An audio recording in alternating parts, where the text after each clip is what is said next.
ये बाबा ब्रह्मा के मुंह से पैदा हुआ है और जो आदमी ब्रह्मा के मुंह से पैदा हुआ है दुनिया में पहला शख्स है जो ये ब्रह्मा के मुंह से पैदा हुआ है। और जो ब्रह्मा के मुंह से पैदा हुआ है उसके मुंह में बवासीर दुनिया में नंबर 1 है, एजुकेटेड है, उनसे पढ़ा लिखा पूरी दुनिया में कोई सीजीआई है ही नहीं।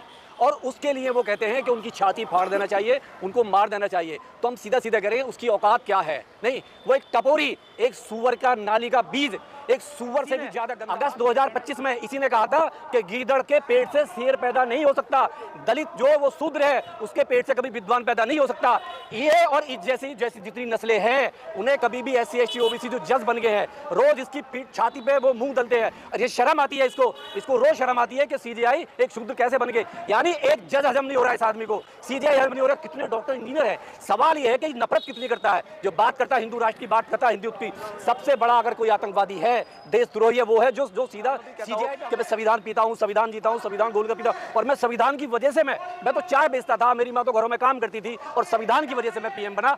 आज वो प्रधानमंत्री अगर ऐसे टपोरी गंदी नाली के कीड़े अगर वो CGI पे हमला करता है, वो संविधान पे हमला करता है और वो प्रधानमंत्री साइलेंस हो जाते हैं, तो हम ये मान लेंगे कि ये जो इसके जो गुंडे जो ऐसे बाबा है जो पल रहे हैं तो सरकार की देखरेख में पल रहे, सरकार उनको अपने संरक्षण में पाल रही है।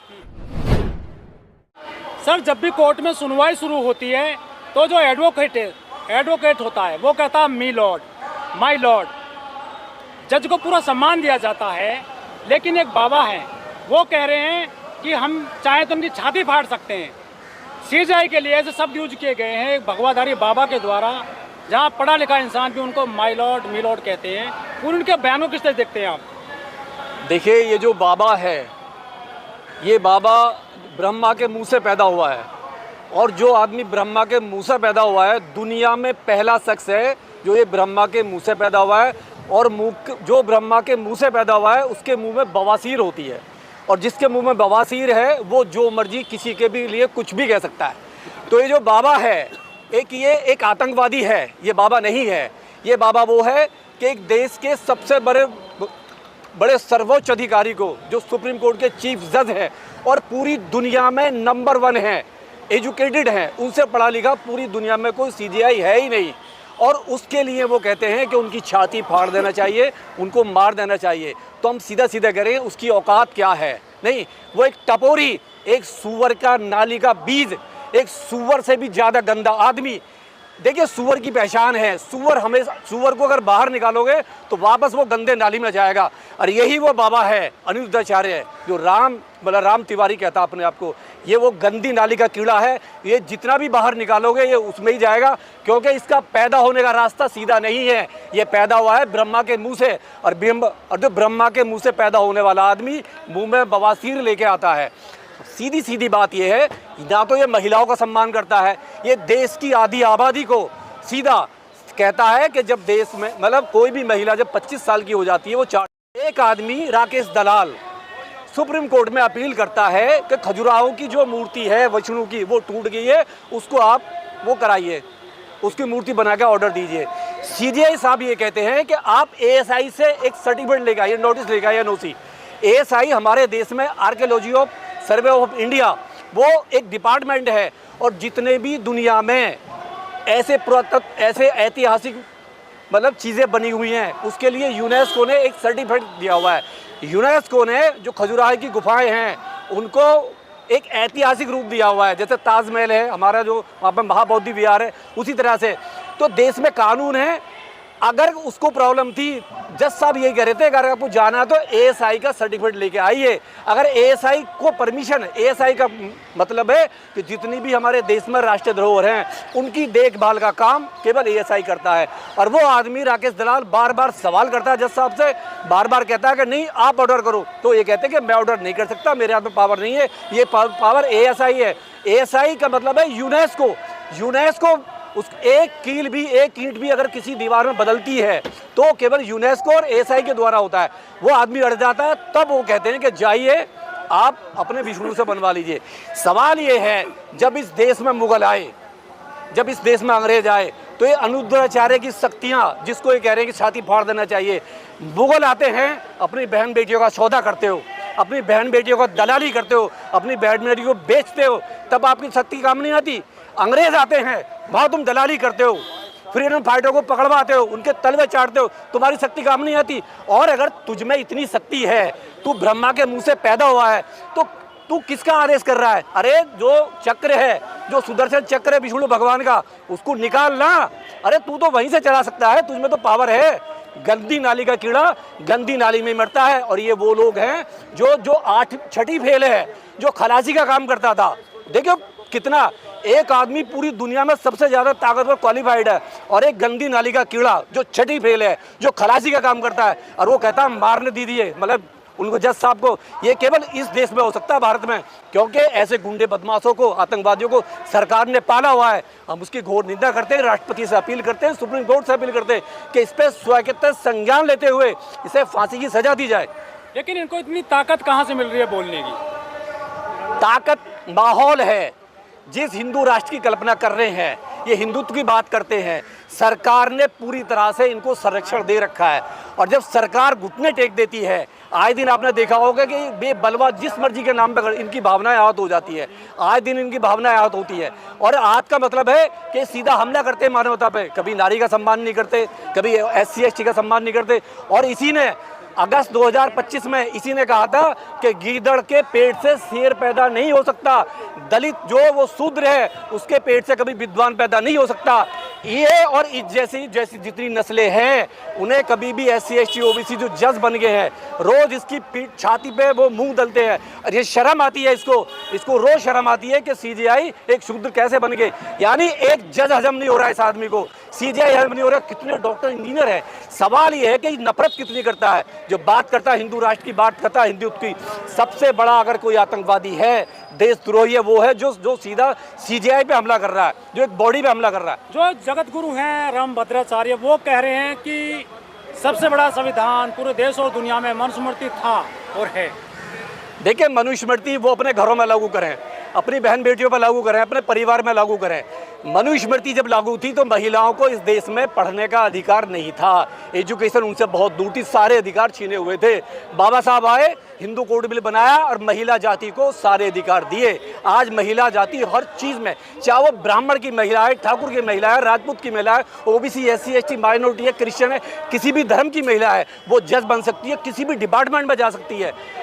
मतलब प्रधानमंत्री भी बनी है महिला है, मुख्यमंत्री बनी हुई है। सवाल ये है कि ये मनुस्मृति इनको इतना प्यार है तो अपने घरों में जो इनकी महिलाएं हैं उनको लागू कराएं, और जो मनुस्मृति के रूल हैं, जो मार्शल लॉ थे महिलाओं के ऊपर, अपने घरों में लागू कराएं। कह रहे हैं बाबा साहब ने नहीं लिखा संविधान, 100 लोगों ने लिखा था। मैंने कहा नहीं, मुंह में बवासीर है। जो ब्रह्मा के मुंह से पैदा हुआ है उसके मुंह में बवासीर है, और बवासीर वाला कुछ भी कह सकता है उसे, क्योंकि बवासीर से होता क्या है, इन्फेक्शन है, जो मर्जी। लेकिन वो ये भी कह रहे हैं कि संस्कृत का ज्ञान नहीं था बाबा साहब को, और तो आप कहते हो कि 32 डिग्री और 9 भाषाओं का ज्ञान था उनको। बाबा साहब को संस्कृत का ज्ञान था। बाबा साहब ने विदेश में जाके संस्कृति पढ़ी, इंडिया में तो उनको पढ़ने नहीं दिया। बाबा साहब जब बाहर गए तो बाहर जाके विदेश में बाबा साहब ने संस्कृत पढ़ी, और उनको अच्छा खासा संस्कृत का ज्ञान था। ये उनको ज्ञान नहीं है कि बाबा साहब को नहीं था। बाबा साहब इतनी 32 डिग्रियां लेने के बाद में उनको सारा कुछ मालूम था बाबा साहब को। इनको पेट में दर्द केवल ये है कि हमारे संविधान में जो बाबा साहब ने राइट दिए, और जो हमारे अभी जो गवई साहब बने हैं, जो एक बौद्धिस्ट परिवार से आते हैं, वो तो दलित भी नहीं है, वो तो बौद्धिस्ट परिवार से, और एक बौद्ध भी इनको हजम नहीं हो पा रहा है। तो ये आतंकवादी लोग हैं। ये बाबा, इन्होंने एक मतलब धर्म के नाम पे चोला पहन रखा है, और सरकार कहीं ना कहीं इनको बचा रही है। नहीं तो अगर किसी और देश में होता ये बाबा और CJI पे हमला करता तो अब तक तो इसको फांसी की सजा देती गवर्नमेंट। तो इनको ऐसी ताकत कहाँ से मिल रही है? तो फिर दूसरा है, बाबा साहब को और संविधान को निशाना क्यों बनाते हैं? ताकत सरकार से मिल रही है, सरकारों की देखरेख में ये पल पोस रहे हैं। इनका पालन, नहीं तो खाद पानी जो मिल रहा है केवल सरकार दे रही है। वरना किसी भी जो राष्ट्रपति, जो प्रधानमंत्री, जो संविधान की कसम खाता हो, और जब ये संविधान पे हमला कर रहे हैं, हमारे CJI पे हमला कर रहे हैं, तो अब तक राष्ट्रपति साइलेंस क्यों है? अब तक प्रधानमंत्री साइलेंस क्यों है? गृह मंत्री साइलेंस क्यों? जो प्रधानमंत्री कहता हो कि मैं संविधान पीता हूँ, संविधान जीता हूँ, संविधान घोल कर पीता, और मैं संविधान की वजह से मैं तो चाय बेचता था, मेरी माँ तो घरों में काम करती थी, और संविधान की वजह से मैं PM बना। आज वो प्रधानमंत्री अगर ऐसे टपोरी गंदी नाली के कीड़े से अगर वो CJI पे हमला करता है, वो संविधान पे हमला करता है, और वो प्रधानमंत्री साइलेंस हो जाते हैं, तो हम ये मान लेंगे कि ये जो इसके जो गुंडे, जो ऐसे बाबा है जो पल रहे हैं, तो सरकार की देखरेख में पल रहे, सरकार उनको अपने संरक्षण में पाल रही है। लेकिन यदि मनुस्मृति महान थी तो हम मुगल कैसे आ गए? वो यहाँ पर गुलाम कैसे बना गए देश को? सीधी सीधी बात है, ये सब जो ना कुछ भी नहीं था, ना तो आज इनके हाथ में कुछ है, ना पहले इनके हाथ में था। ठीक है, जब इनके हाथ में देश था, देश कई हजार साल तक गुलाम रहा, 600 साल तक गुलाम रहा देश, मुगलों का रहा, फिर मुगलों मतलब इनका आ गया, अंग्रेजों का आ गया, इनके हाथ में ना तो पहले भी कुछ था ना आज जो पावर मिली है, इनके पास जो पावर है आज, ये संविधान की वजह से है। ये लोग संविधान की वजह से आज पार्लियामेंट में बैठे हुए हैं, और जो भी है, जो भी पावर इनको मिलती है संविधान की वजह से मिलती है, ना कि इनको अपनी वजह से। तो इनके पास कुछ भी नहीं है, पहले भी जीरो थे, आज भी जीरो है। हाँ, ये लोगों को बेवकूफ़ बना के कुछ जो भोली भाली जनता है, जो अनपढ़ जनता है, और चाहते हैं कि देश में एजुकेशन खत्म हो जाए, एजुकेशन बहुत मतलब उन लोगों पर ना आए जो लोग एजुकेशन के रास्ते लेकिन ऊपर जगत गुरु हैं वो, आप ये ध्यान दे लीजिए, पूरे जगत के, पूरी दुनिया के गुरु। कितने जगत गुरु जेल में पड़ रहे, सड़ रहे हैं, बेल नहीं हो रही है, रेप के बेल मिलेगी संविधान से, संविधान, हाँ बेल संविधान।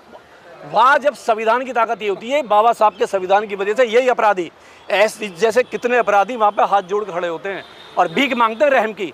इन्हीं जज साहब से रहम की भीख मांगते हैं, जिन जज साहब को ये गाली दे रहे हैं। लेकिन आस्था भड़का दी गवई साहब ने, इनकी कह दिया कि कुछ काम हमने भगवान से करवाइए। इनकी आस्था जब नहीं भड़कती है, जब बहन बेटियों का रेप होता है। अभी दिल्ली में अभी जो रेप करके भागा, जो यौन उत्पीड़न करा 17 बच्चियों का, जो मतलब चैतन्य जो नंद है, जो गरीब बेटियों का, जो एक EWS कोटे से पढ़ रही थी वो बच्चियां, जिनका शोषण कर रहा था कई साल से। अभी हम देख रहे हैं कि 2 दिन से किसी की भावना ही नहीं भड़की है, चाहे वो शिवसेना हो, बजरंग दल हो, हिंदू युवा वाहिनी हो, ब्राह्मण सभा मतलब महासभा हो, हिंदू महासभा हो, और जितने भी तमाम ये मतलब गौरक्षक दल हैं, हिंदू के मतलब हिंदुओं के रक्षक दल है, एक की भी भावना अभी तक नहीं भड़की है कि वो हरामखोर बाबा, वो हरामखोर स्वामी वहाँ पर रोज उनको शोषण कर रहा था। और वो भी इन्हीं के दिल्ली में सेंटर में, मतलब एक जो VIP में, जो VIP है दिल्ली का, मतलब जो हमारा वसंत कुंज है, तो इनकी भावनाएं कब बढ़ती है? इनकी भावनाएं जब बढ़ती हैं जब कभी मुस्लिम पे होता है। अगर ये कांड किसी मतलब क्रिश्चियन के यहाँ होता, मुस्लिम के यहाँ होता, किसी सरदार के यहाँ होता, तो इन नालायक जितने भी हरामखोर हैं सबकी भावनाएं आ जाती है रोड पे। वो 17 जो 35 बच्चियाँ हैं वो गरीबों की बच्चियाँ हैं, और वो हिंदू गरीब हैं, तो इनको गरीब हिंदू से भी नफरत है। ये किसी के नहीं है, ये केवल एक मतलब प्रोपेगेंडा है, और ये किसी के नहीं हो सकते ये लोग। तो गेरुआधारी कपड़ों के बीच में ये तो साधु नहीं स्वादु हैं, राक्षस हैं, राक्षस है। जो गेरुआ कपड़े पहन के एक बच्चियों का रेप करता हो, बच्चियों को यौन शोषण कर रहा हो, बच्चियों को मेल कर रहा हो, नहीं है, बच्चियों को गंदे गंदे मैसेज कर रहा हो, व्हाट्सएप चैट कर रहा हो, उनको मजबूर कर रहा हो, उनको फ़ायदा उठा रहा है, वो कह रहा है कि मैं तुम्हें फेल कर दूंगा अगर तुम मेरे पास नहीं आई। तो सपोज करो वो कौन सा राक्षस है? एक गेरुआ कपड़े पहनने के बाद में, चोला पहनने के बाद में, उसके अंदर कितना शैतान है, और तमाम शैतान भरे पड़े हैं, ऐसे तमाम शैतान है देश के अंदर।